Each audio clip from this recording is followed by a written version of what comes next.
And we are live, both here in our studio audience, as well as on Facebook and broadcasting to the world. Good morning, ladies and gentlemen. This is the Daily Huddle, your weekly, weekday morning get together to empower yourself to get what you need to make great decisions, both for your life and for your business, and end up with great results in both aspects of your life.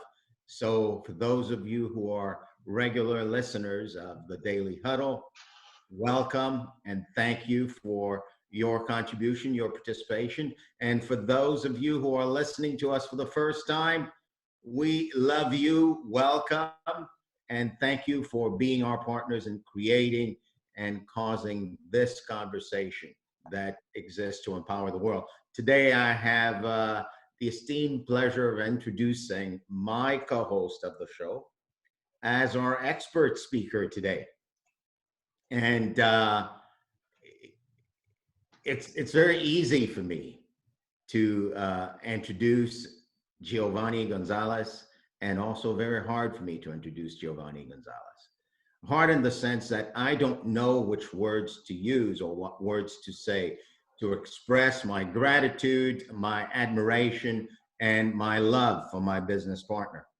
Well, Giovanni, I'm introducing you in a way by saying, I love you and I know what you value and the values that you stand for, like the values that you value, that human beings throughout the face of the planet, wherever they live extraordinary lives. And I have watched you give your life, give your time, give your resources, give your money to make that happen. And your legacy, my friend, speaks for itself. Giovanni is originally from Colombia. So when you hear him speak, you'll know that. I just love that accent, Giovanni. Don't ever lose it. And Giovanni's got a very special way of seeing life and seeing himself and seeing human beings. And he's going to speak today to something that is near and dear to all of us. That is what we know. Everyone always wants more information. Isn't that the truth? Yeah, it is perhaps what you know for sure. That ain't so. That stops you from growing both personally and professionally. So Giovanni is going to lead us in this inquiry today to look specifically at the role that what we know plays in our personal and professional growth. Giovanni, today is your day, my friend, and the world is blessed for it. Thank you for being here. Thank you for being our expert guest, and welcome. Good morning, Giovanni. Good morning, Sorrel. Good morning, everyone. I am truly excited to be part of the Daily Huddle in this way. Usually I'm a co-host, but today I get to speak as one of our distinguished experts. So I'm truly honored to be part of the Daily Huddle. When Sorrel was telling me we should interview you on this particular subject, and get a little bit of your mind around this. And I thought, oh, I'm going to be in the Daily Huddle. I got like nervous about it. So I got a sense of the letter and I got a sense of what I need to prepare and everything. So I am super excited to be here, and I'm super excited to be with all of you who are in the live huddle and also on Facebook, and whenever you get to hear this. So today's conversation is one that is really close to my heart. It's really close to what shapes who I am and what has been shaping me for a very long time. I'm going to share a little bit of my story to create some context on the question, how much is it that I already know gets in my way of the next level in my life, right? That's kind of the question. And the question is wrapped around this whole concept of the beginner's mind. And I think all of us, in some degree or another, have heard that so many times. the beginner's mind. You gotta come to something with an empty and a clear head, right? And we, for the most part, most adults have heard that, but we're not really used by that. We're not really, that's not really owning us, right? So I wanted to give a different spin from a personal journey. When I moved to the US maybe 20 years ago, I was selling newspapers at traffic lights to kind of get a living going. And then that was a kind of a survival kind of moment in my life. And I was gathering a lot of knowledge about survival. And then inside of that knowledge about survival, I became a very divisive human being. But it was useful, you see. I had to be like strong in mind. I had to understand my surroundings in a particular way so that I can survive and I can, make whatever money I can make. And and then something started happening and I didn't even notice it, but I became quite divisive in the social structure. Like I had this resentment towards people who were in the middle class or maybe people who are in the upper class. Like they didn't really get me and they didn't really get us, right?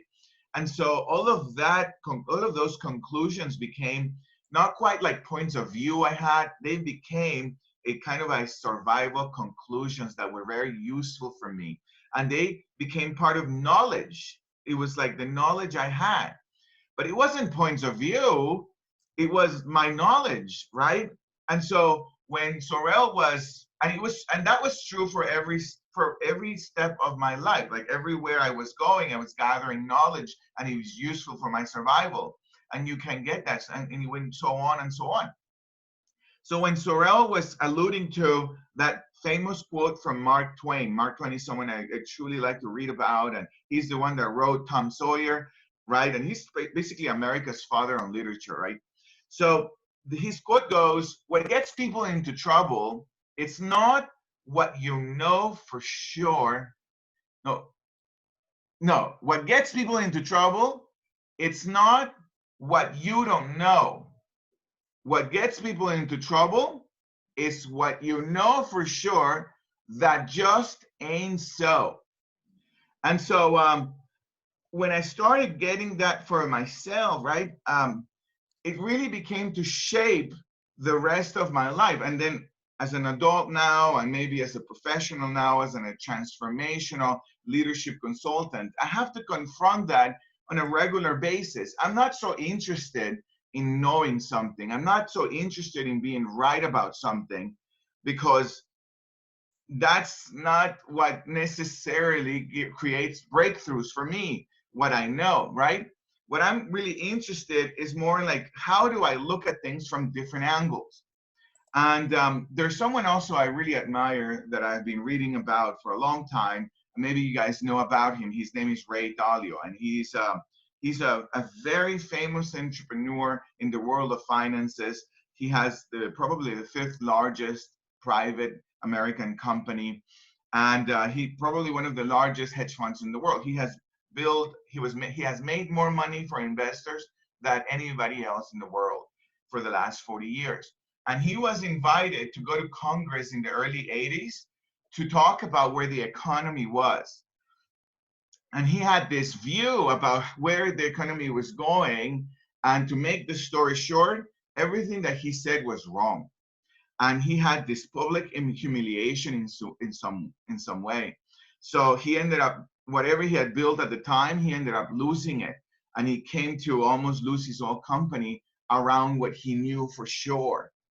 So after a while, he started having this philosophy. And the philosophy he had was, I'm not so interested about what I know. I'm not so interested about being right, he says. I'm interested about finding out why I'm right?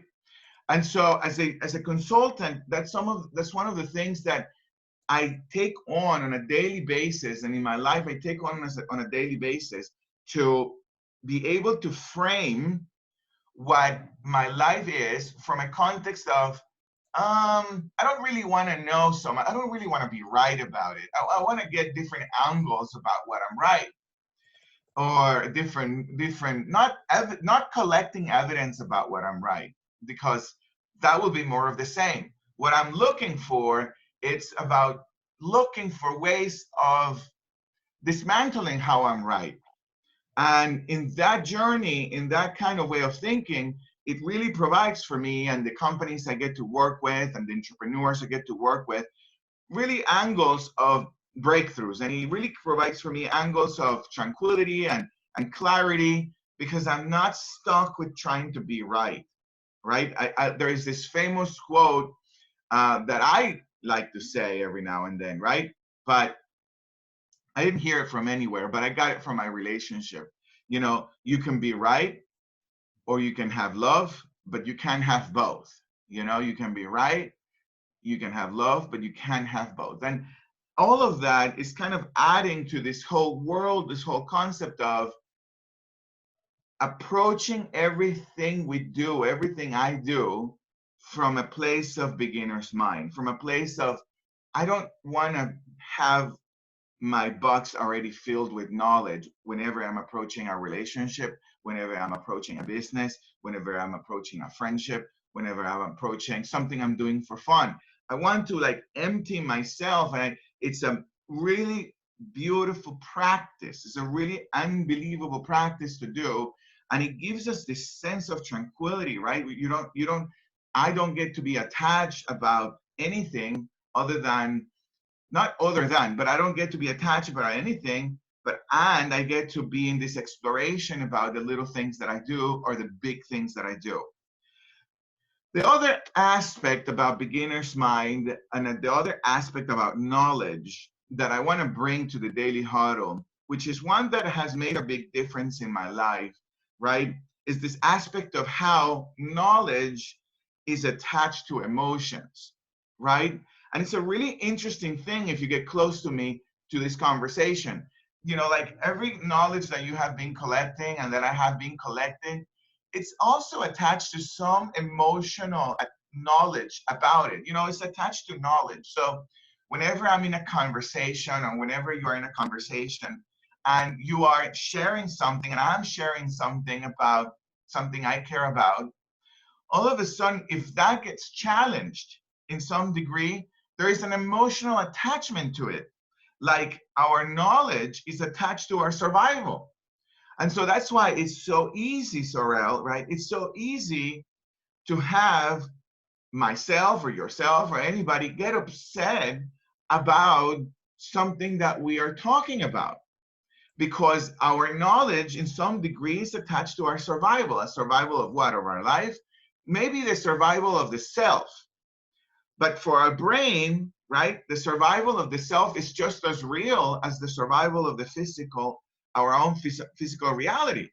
So when I'm in a conversation with whoever I'm in a conversation with, right, a client, a prospect, a participant in one of our courses, or in my relationship with Manisha, she says something, you said something, anybody says something, and I have to deal with, you know, now that I have practiced just for a short period, but before, for a long time, I have to deal with this emotional attachment to my own, to the confrontation of my knowledge.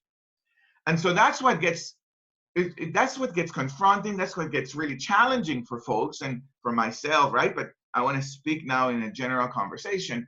That's what gets really challenging for people, to be able to come from a beginner's mind. Because when they're coming to a conversation of something that they think they know, doesn't matter whether they have evidence or not, is attached to an emotional connection. And that emotional connection in some degree is attached to their own survival of the self. So what do we do when the survival of the self is confronted? We're going to fight, right? At the level of the brain, it thinks I'm in danger. So I go into these crazy arguments for really nonsensical stuff, right? Or you do, you know, find yourself in the conversation, right? And everything that I'm building, I shatter it because I gotta defend what I know, you know? And so that's an aspect of the beginner's mind that I wanted to bring to the Daily Huddle, and I wanted to create a conversation around it. Because when I say it this way, because I have found so much power in supporting companies and entrepreneurs and my own self to let go the emotional attachment to what I think is true or not, and to be able to take on conversations from truly a place of I don't know, and I'm in discovery, right? In my own personal relationship, the last thing I want to say so that you and I can engage in a conversation and with everybody else in the Daily Huddle, the last thing I want to say is that one of the things that when I look at my children or when I look at Manisha, my partner, I always want to come from a place of I don't know you. And that's the place where adventure is still possible and forgiveness is still possible, right? I don't have to be attached to this. Oh, you said this and you meant it and all of this blah blah blah. It's like that was just a moment, but I can know you again, or I can discover you again. So Sorel, I hope that was valuable for all of us. I wonder if you have any questions, comments, or how do we open the conversation around this concept of beginner's mind? It's super valuable, Giovanni. And one of the things I want to say is that in saying what you're saying, I am assuming that you're not in any way, shape, or form attacking formal education and the acquisition of knowledge in certain professions. I'm clear if you're going to do surgery on me, you better have graduated from medical school, hopefully a prominent one that is credible and that everybody trusts. So we're not knocking knowledge. When you're talking about what we already know that doesn't serve us, it's more in the arena of what? Yeah, this is really good. Thank you for bringing that up. So I get to work with surgeons. I get to work with people who have spent their whole life on one particular subject every now and then, right? Like they really know their craft and they know it from empirical evidence. They don't know it from intuition, And so, but when we come to this conversation, it's not like they're going to dismiss what they already know or the methods that they use, the process that they use to gather the knowledge they have, which make them an expert in the world. No, it's like when they are present to something, right?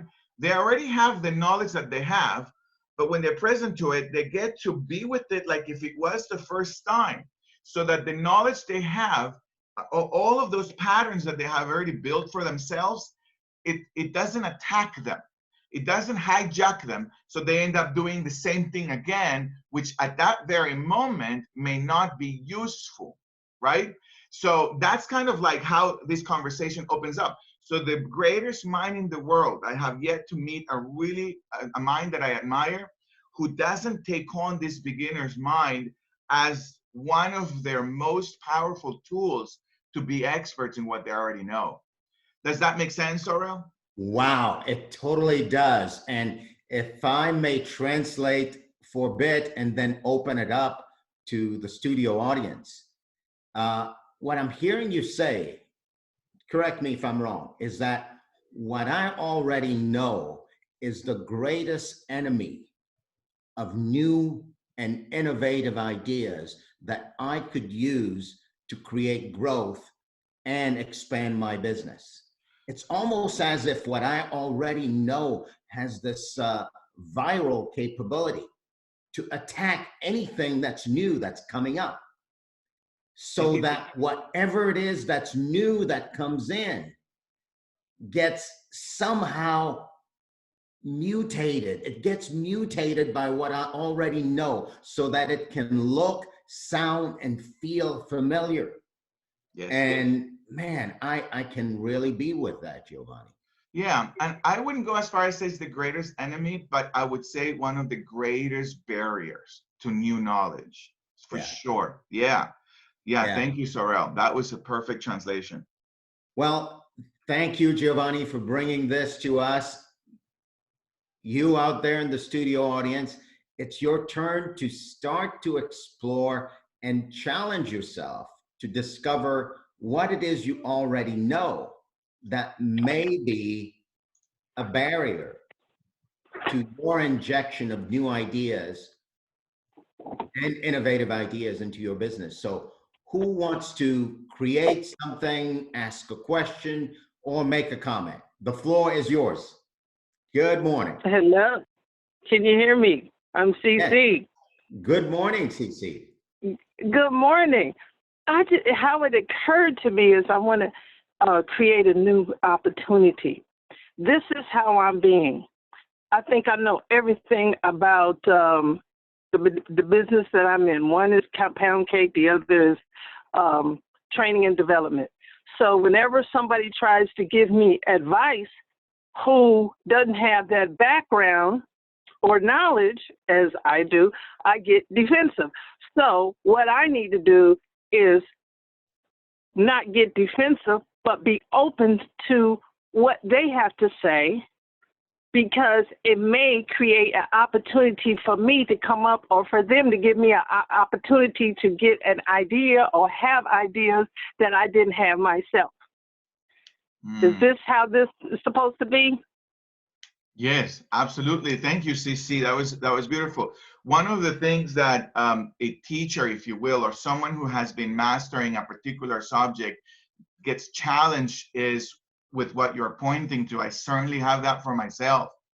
And there was a sentence that one of my mentors helped me with in this journey of becoming a master of some kind of conversation. And he said, you know, all students are teachers, like all teachers are students. And so he said, if you don't, because I you know, Cece, I have in my journey as a human being, one of the things that I've been challenged a lot with is kind of an arrogance for myself because of what I shared earlier. And so the mentor discovered that for me, or helped me discover that as I was becoming a teacher in some degree, I did not have that angle that all teachers are students and all students are teachers. And so as I began to look at that, I began to explore that aspect. Now that I get to lead courses for 3 days, 1 day, 4 hours, I'm also listening for what am I learning from that person as well? Because I'm learning something from that person. And what I discovered in that moment of listening, right, where I take away all that I know, it's just profound knowledge. And I get moved by what people do that I didn't have access before when I was taking on this role of, I think I know, I already know, I know where I should guide you. Makes sense? Does that make sense, CC? It does. I'm going to have to go apologize to a few people. Can you hear me? We can hear you, CC. I totally get that, CC. Awesome work and awesome discovery for yourself. Thank you, CC. Who else? What are you seeing newly? What do you already know that you're discovering now may just not be so? And how is it impacting your growth personally and professionally?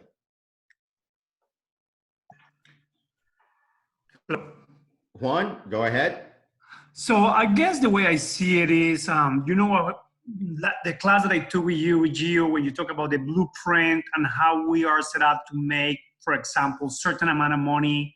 Let's say, for example, your normally income is X amount of money a year, right? And somehow you stay on that same category for years and years and years, and you just stay in the same plateau, I guess. And you move forward because maybe the knowledge you know get you stuck in there, and maybe you are willing to open your mind and kind of escalate that in order to double, triple, or maybe 10 times your income. That's maybe something is preventing you from doing so. Juan, this is good. You know, this is a perfect example. And forgive me, I'm not attacking what you're saying, okay? But what you're saying right now is a perfect example of taking what you already know from the course you took maybe 6 months, maybe a year ago, and bringing it to this conversation. One thing that would be useful right now is to actually look and see, what do I already know that I'm sure is so? And how is it limiting me? How is it limiting my growth right now in my company? Because see, I'm committed that you walk away from this conversation with an action that you can take that's completely brand new. And that action isn't something that I'm going to tell you. And Juan, as I'm speaking to you, I'm speaking to everybody, right?